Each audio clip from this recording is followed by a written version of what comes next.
Welcome back to the channel. Between the title and me standing in front of it, this is another episode about rebuilding this Galaxie. Last one ended up with the world's longest gas cap install. So this one, it only makes sense to start working on the fuel system.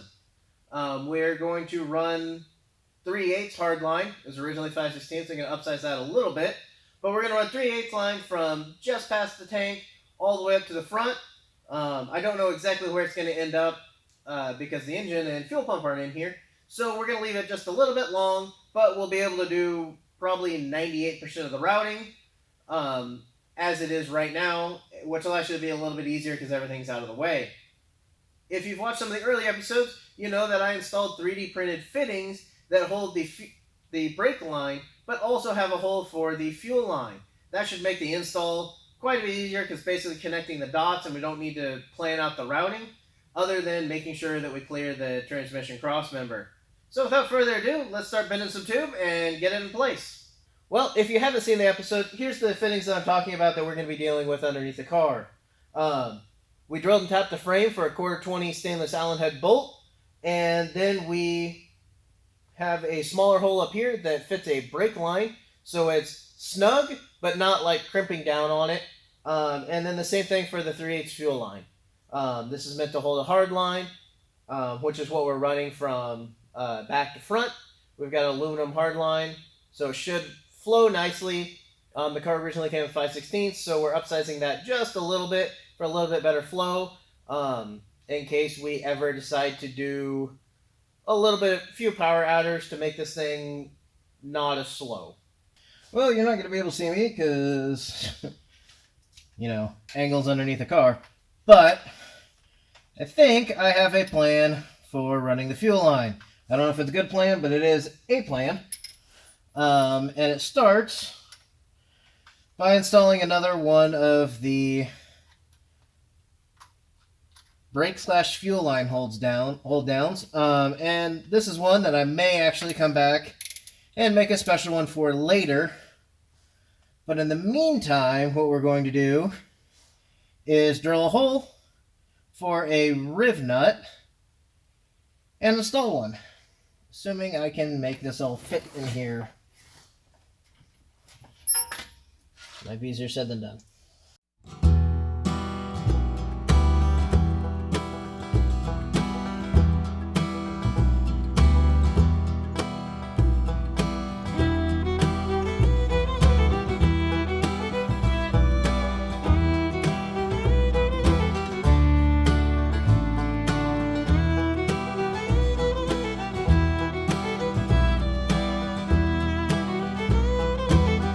Alright, so got this installed. The hard line is going to end up probably right about here. We're going to add a soft line from, I've got a hose barb that goes here. Soft line is going to go from there, have a strain relief, go up to there, and then that's going to be the only amount of rubber hose back here, and then hopefully everything else on back is nice, smooth flowing hard line. I've got a bunch of hard lines straightened out with the tubing straightener on it, so hopefully that's not a mistake. And already ran over it with the creeper. That's nice.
Well, here's where we're at so far. We've got these two fittings, clamping or clamps, whatever you want to call them, holding the line in place.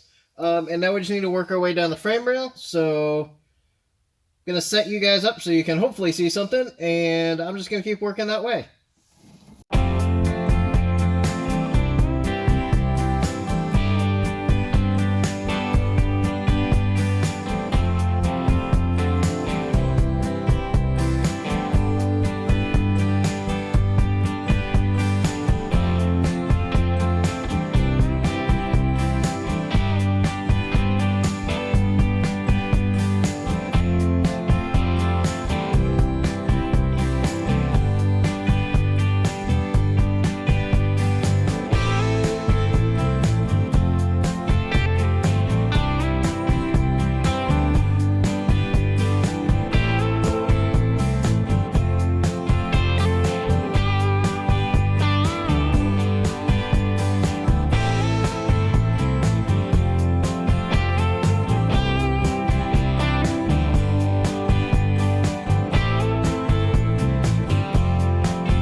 Well, as you can see, things went a little bit different here. That was on purpose. This is where the transmission crossmember goes, so we're trying to avoid it, and we're actually going to run this fuel line above this brake line and over here on the outside of the frame, closer to how it would be from the factory. So we're not going to put this in the clamp yet, and we're actually going to undo this one to give us a little bit more room to feed that through.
Well, now that we're up to here, we're actually going to go to the top side of the car, hopefully, and hopefully no longer doing this on my back, and we're going to start working on getting this routed to the final place, which is pretty close to where it was from the factory.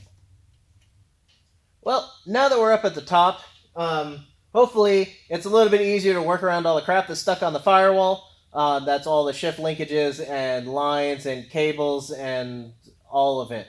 There's a lot. But we're going to run up this frame rail and then cut over behind the upper control arm and out the front, similar to how it was from the factory. We are going to leave it long just to make sure that there's plenty of hard line there, so we can run as little soft line as possible. But if we have to run a little extra or whatever, I'm not all that concerned. What I do want to do is try and get this to look as nice as possible, so that we can actually, open the hood and be like, yeah, I did that, instead of, yeah, don't look there. That's the goal. So that being said, let's get these hopefully last few bins and see if we can't get this finished up. At least, as much as we're going to do now.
Well, that is the hard fuel line done.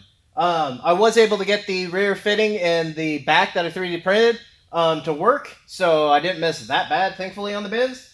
I do still need one up here, though. There's really nothing holding that in place, so I at least need something up here. So what I'm going to do is design 3D print something, and then I'll show it to you as we get it installed. Now that the hard line's done, kind of sticking out the front, so not entirely, but most of it's done. The next thing that we're going to work on is actually the soft line. A couple things about the soft line is we're adding a lot more soft line than there originally was.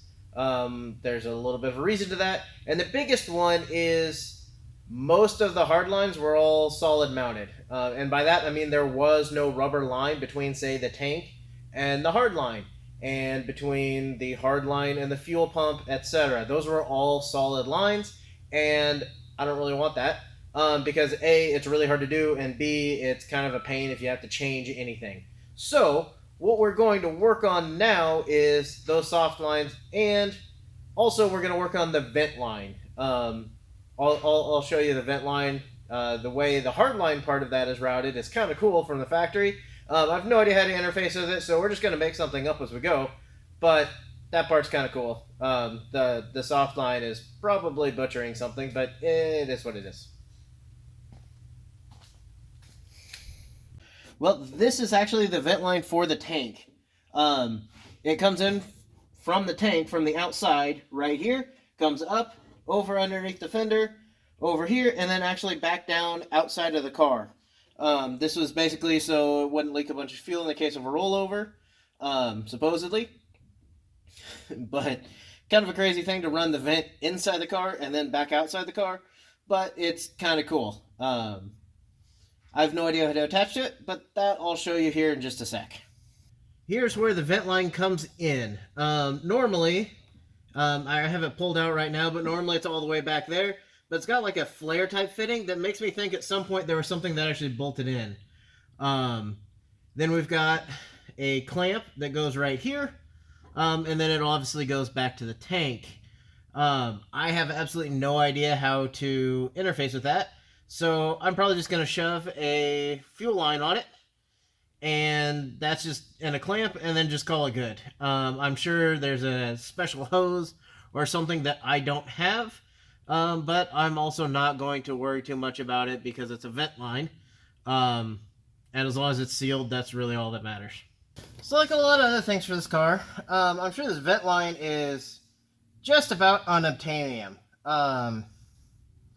Which parts are unobtainium and which parts you can get off of Rock Auto, kind of baffling to me. Haven't been able to find this one, which means it's probably the unobtainium. So I'm going to be super careful putting this hose on to not mess up the flare in case there's actually something that goes onto it.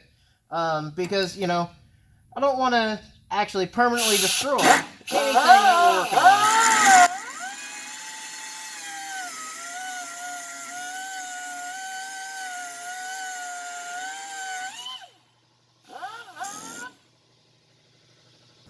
And just like that,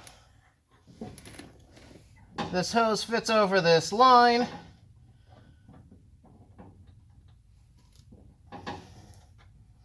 perfectly with absolutely no modifications needed whatsoever. So could not have asked for a smoother, wrong size, outcome.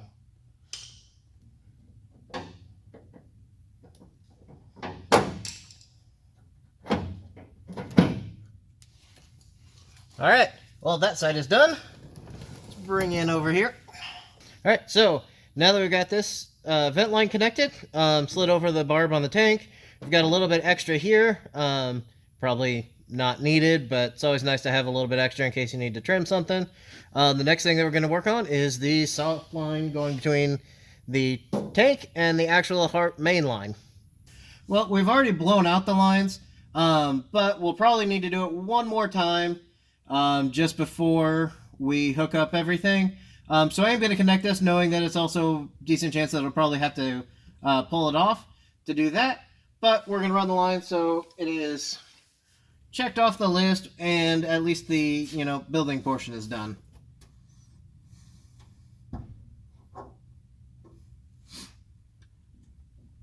We're going to pull these vacuum caps off.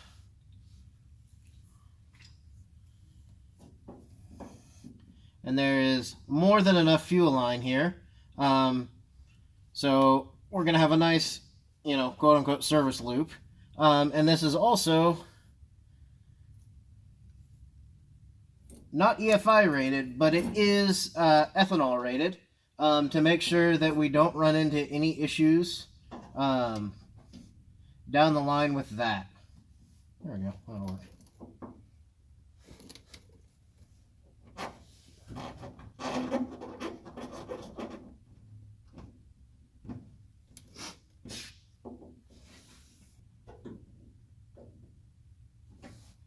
Alright, that one is done. Well, that is the last soft line until we go to connect the main fuel line to the fuel pump. So as of now, that is as far as we can get on the fuel system, and something that we can check off the list. Here's this pretty trick little bracket that I have that I 3D printed. So this is actually, like I said, 3D printed plastic, drilled and tapped into the frame just like it did on the rest of them that hold the fuel and brake lines that this one actually does. But you can see the bolt is actually all the way down here, but it's clamped up here. There's a little hook that is 3D printed into the plastic. So the top part actually hooks in, and then one bolt holds it all together, and it is sturdy enough for a brake line and a fuel line. This is made out of ABS plastic, so it should do a lot better with the heat than most of the other 3D printed materials, like PLA. I feel like it's kind of a broken record at this point, but we're finally going to finish the front suspension. Also, feel like I said that before. You're not crazy. You probably have. But when you have to order stuff from Des Carpenter anyways, you get to look in and you realize that the little front suspension bumpers are actually really cheap. And you figure since it's nice and easy to get to, you might as well do that.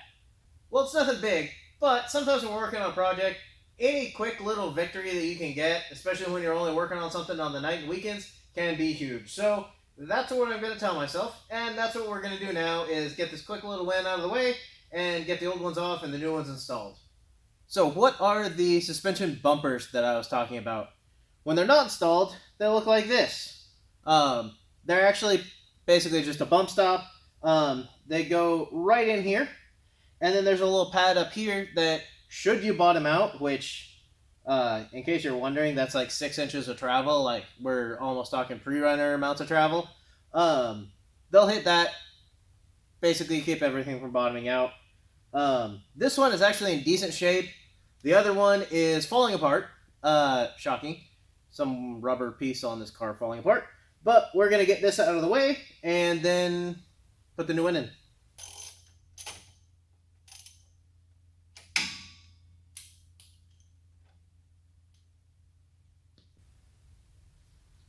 Out with the old, which is currently cracking, and in with the new.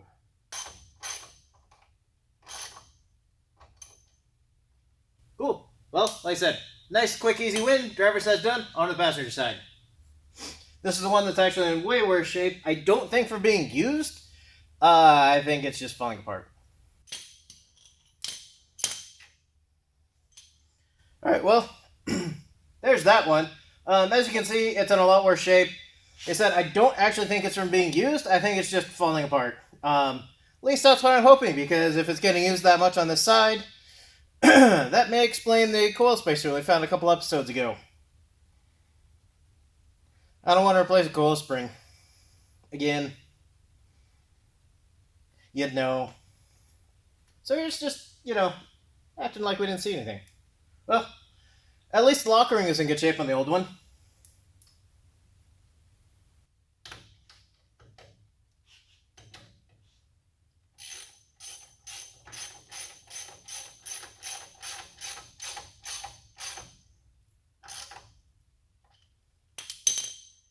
And, like that, quick, easy win. Passenger side's done. So aside from tightening everything down, that might actually mean, for once, that the suspension is in fact actually done. The front suspension. Not the back. Well, yeah. Well, we're back inside, which means we are working on the dash fiasco. Again. Still. So, decided a couple things. The first one of which is I am actually going to rip out all the wiring and completely rewire this thing. So, that might not upset too many people. What might upset more people is the fact that once I do that, I'm actually going to put all new gauges in it. I do have some NOS gauges. However, there's really no information. You've got speedometer, fuel gauge, and coolant temp. Everything else, so oil pressure and all that, you just have a dummy light, which is fine, but I want to keep a little bit better tabs on what's going on with this engine, especially since it's, at least for now, because I haven't dug into it, still a very big unknown, and also trying to fix it after it's completely blown up is going to be an issue. So if I can catch that earlier, all the better. The other part is, again, this thing was in a flood, so that means that the heater core was also in a flood. So it might be clogged in more ways than one. The fins might be clogged, as well as the inside. I could just buy a new one, except for I haven't been able to find one. That's kind of a theme you'll see with this car, is that some parts are readily available. You can buy them from Rock Auto, O'Reilly's, anywhere, and other parts aren't. This, unfortunately, is one of the parts that's not available. At least not that I can find. And then the ones you can find are crazy expensive, or you have to take it to a radiator shop to have it record, and those don't really exist much anymore either. So, yeah, kind of screwed both ways. So what I'm going to look into, and this is probably the part that's going to piss people off, is looking into what it would take to modify the heater box, because we're going to pull it anyways, to accept something a little bit more modern, which isn't necessarily a good thing, because modern heater cores are pretty terrible and prone to failure. But also, in addition to modifying it to fit one of those, is potentially either modifying it, the heater box, or the firewall, or something else, to where when, unfortunately it's a when, not an if, the heater core goes bad, that I'm not scrambling trying to fix it by pulling out the entire dash. That took a really long time and was a lot of work, and it was kind of wedged in there. And that's without having to worry about paint or interior or anything else, keeping it nice. Once this is all done and painted, I'm really not going to want to have to pull that dash out unless I absolutely have to. So that's going to be why we're going to look at other ways to replace the heater core, to make it easier to do from the outside. Or at least without having to pull the entire dash. So that's what we've got on tap. I have no idea how it's going to work out because I haven't done it yet. Got a few ideas that might work, but first thing is start pulling that heater box and see what we can find out about all of it. And pulling the wiring, because, yeah, that's a disaster. Maybe a fire hazard, too. The first step in taking out the heater box is actually removing these 4 bolts in the firewall. So we're going to do that and see where that leads us.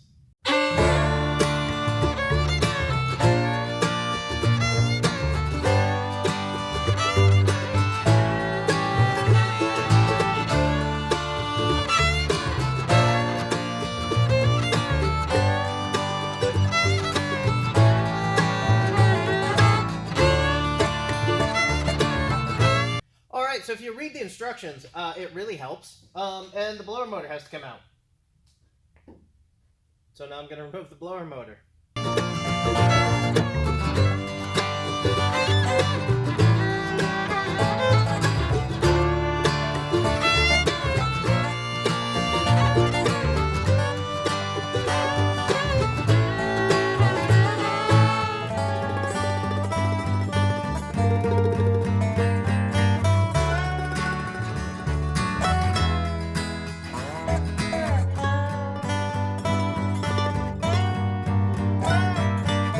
Alright, per the shop manual, we want to disconnect the vent that is here, done, and this vent right here.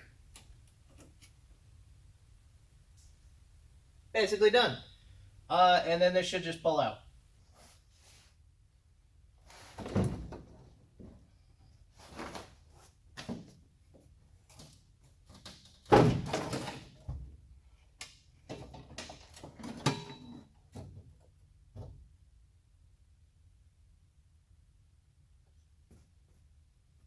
Part of the windshield wipers. Yep, this is in totally perfect shape, flawless. No. Also, sand. I swear this thing had to have lived at the dunes. Like, holy crap. Now that that's out of the way, we're going to start clearing out all this wiring and anything else that we don't need or don't want in here for the time being. Alright, one of the other things we're going to do is get rid of all of this old insulation that is kind of gross and also crumbling.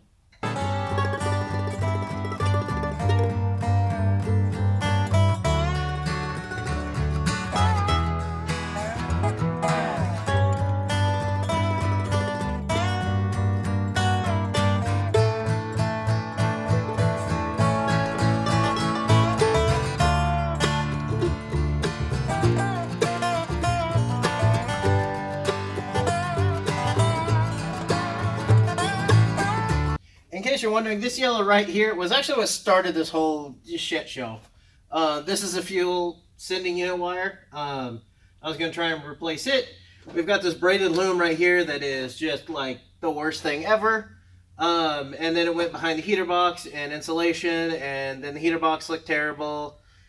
And yeah, now we're here.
Well, all the wiring, aside from a few little bits and pieces that are kind of attached to the car or I haven't dug out yet, dome light wire, horn wire, blinkers. Aside from that, all the wiring in the car is gone. The front end engine bay wiring, that was all taken out long before I got the car. So there is actually virtually no wiring left at all. So A lot of work for us, but we at least have a clean slate moving forward. That's what I'm going to call it for this episode. Really happy with the progress that we got done. Got new fuel line run, got the vent line figured out, all the dash got, the rest of the dash got torn out. There's no more wiring in the car, so we're at least at a blank slate. Next time, I'm going to start digging into that heater box, and then we're going to figure out exactly what I can do to upgrade that to, at the very least, a new heater core, if not something that's more accessible with the dash in the car. As always, if you want to follow along, make sure you subscribe so you don't miss any videos. And if you have any comments or questions or ideas, or want to point out anything I'm doing wrong, make sure to leave a comment. I don't get any, so I'll definitely read them and respond to them. Until then, thanks for watching. I'll see you all next time.